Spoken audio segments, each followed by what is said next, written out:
Bonsoir. Alors aujourd'hui, on va apprendre comment faire une manipulation JavaScript avec comme cela. Agrandir une image et la rétrécir en recliquant dessus. Alors, pour ça, il vous faut votre image. Moi, c'est image.jpg. Il faut que vous insérez votre image dans un div. Alors, j'ai nommé le div avec l'id div1.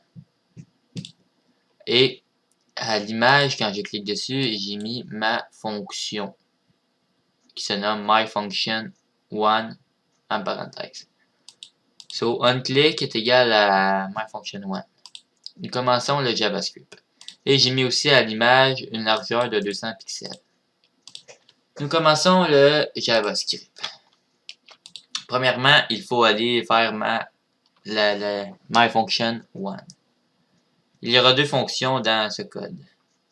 La première pour cliquer, qui va s'agrandir, et la deuxième pour cliquer, qui va se rétrécir.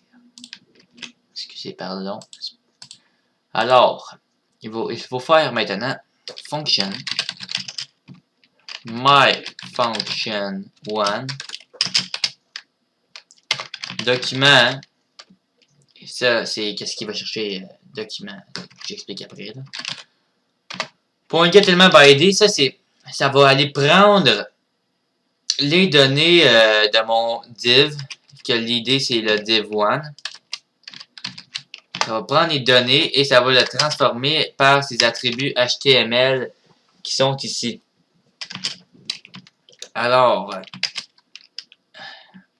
les attributs HTML qui sont à l'intérieur. Là, je glisse, vous avez allumé, je glisse l'attribut HTML ici. Ouais. IMG SRC, clac. Alors, et si je clique, il n'y aura aucun changement. J'ai oublié de refermer la collade. Aucun changement.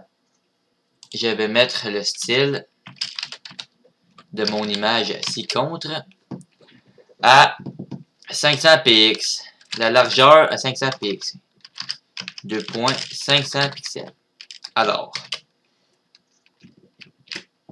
quand je clique, c'est censé s'agrandir. Notre première fonction est réussie. Bravo. Vous comprenez que j'ai remplacé le code par le document HTML. Et là, vous avez sûrement eu la logique de refaire une autre fonction onClick là-dedans.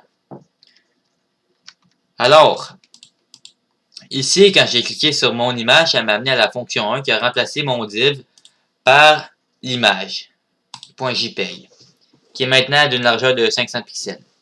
Et quand je veux cliquer sur mon div1, qui est rendu maintenant l'image, je veux que ça m'apporte à la largeur de 200 pixels, ce qui est la largeur par défaut. Donc, c'est facile. Si je veux que ça l'amène à la fonction, la valeur par défaut, je mets une autre fonction là-dedans. C'est dans RFP, insert. Alors, c'est-à-dire onClick, comme tantôt. On va l'appeler default1.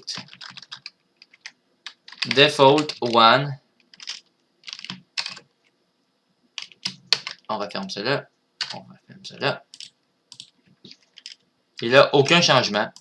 Je clique, aucun changement. Nous avons fait le default1. Et il faut maintenant faire la fonction default1. Alors, function default1, c'est pour ça que j'ai rejeté un 1. Et là, nous copions le code ici. CTRL-C, CTRL-V ensuite. Et nous changeons le onClick par myFunction. Fait que si je reclique dessus, il va me ramener à ma fonction qui est plus gros, que si je reclique sur ma fonction qui est plus gros, va me ramener à la fonction qui est plus petite. myFunction1. Et On n'oublie jamais, jamais, jamais, d'un grand jamais, jamais, jamais, de toujours refermer les accolades. Et mettre des guillemets comme cela et non comme cela. Sinon, votre code va tout chier parce qu'il y a des doubles guillemets ici. Alors, et on oublie encore d'un grand jamais de remettre la largeur par défaut qui est de 200 pixels. 200 pixels, on enregistre, on refresh. Je clique, je reclique, tadam. Alors, félicitations, vous avez réussi votre premier agrandissement en JavaScript.